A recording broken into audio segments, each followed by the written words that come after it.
Okay, hi guys.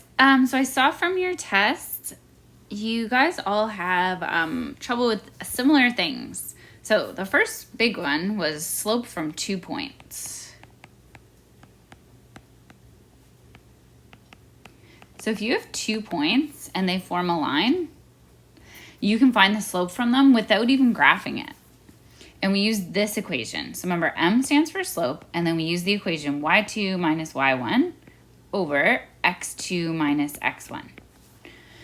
And if they give us 2 points, so something like, let's say we had the point 1, 3, and another point -4, 8. I just made that up. Okay, so we've got 2 points. Now remember, points, the coordinates, they stand for x and y. That's what they stand for. So like if you were to graph them, 1, 3 would be 1 on the x-axis and 3 on the y-axis, so like there. -4, 8 would be -4 on the x-axis and then up 8, so somewhere up there, and then it would form a line. So to find the slope between these 2 points, we simply subtract the y values, which gives us the rise. So the y values are this one and this one, so just subtract them. So 3 take away 8. And then on the bottom of the fraction, we subtract the x values, and that gives us our run. So we always start, so see how we started with the 3, like here? That means we start with the same point. So we start with 1 on the bottom, take away, and since it's -4, we have to put that to -4. Okay. So we just do the math. So 3 take away 8 would be -5. And 1 take away -4, you should know that the 2 negatives in a row make a positive. So it's actually 1 plus 4, which is 5. And -5 divided by 5 is actually equal to -1. So that's the slope. So that's how you find a slope from 2 points. You just sub the x and y values in to this equation. So if you're still feeling uncomfortable, just keep practicing it. Watch this video a few times if you need to, and yeah, do some practice questions. Okay, the other thing, you can pause it here if you want to do your practice questions. But the other thing I noticed that you needed some help with was slopes of perpendicular lines. So on the test, I asked you to make 2 equations where the lines would be perpendicular to each other. So if you were to make an equation of 2 lines that are perpendicular, perpendicular lines meet at a 90-degree angle. The thing that we know about perpendicular lines is we know the slopes of them are negative reciprocals. So if this slope was equal to, it could be anything. Let's say that slope was equal to 1/2, just say. Then that means the slope of a perpendicular line would be equal to -2/1. So these 2 things are what's called negative reciprocals.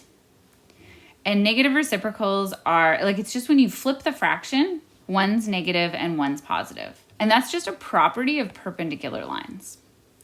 We know parallel lines, I'm just throwing this in there.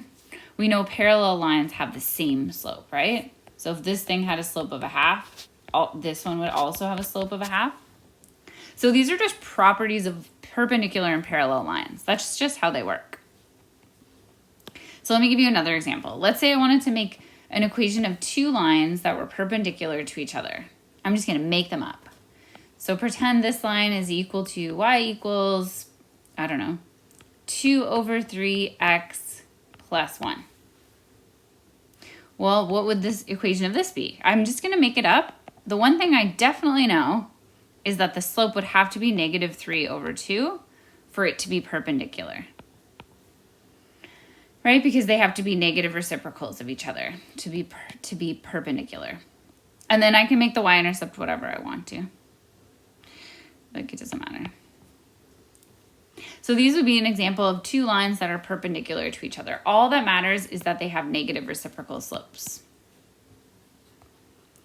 Cool. And I guess the other, well, we'll leave it at that for now, because that kind of just focuses on, oh no, I'll do the vertical line too. Sorry, last thing. So vertical lines. There's something interesting about their slopes. So a vertical line actually has what's called an undefined slope. So we can't write a slope for it. So how we write the equations of vertical lines, like let's say this was our graph. If we had a vertical line, say right here, maybe it was like, this is our graph, -1, -2, -3, -4. How we write the equations of vertical lines is, since they are always having the same x value, like anywhere along this line, the x value will always be -2. We write an equation of a vertical line like x equals -2. So if you ever see, you know how normally equations of lines look like y equals mx plus b? They usually look like that. If you ever see an equation of a line that looks like this, you know right away it's going to be a vertical line with an undefined slope. Straight up in the air. It's not, you can't write a number for the slope. So we just write the equation like this. Okay, and that was the main things you guys were having trouble with for with slopes.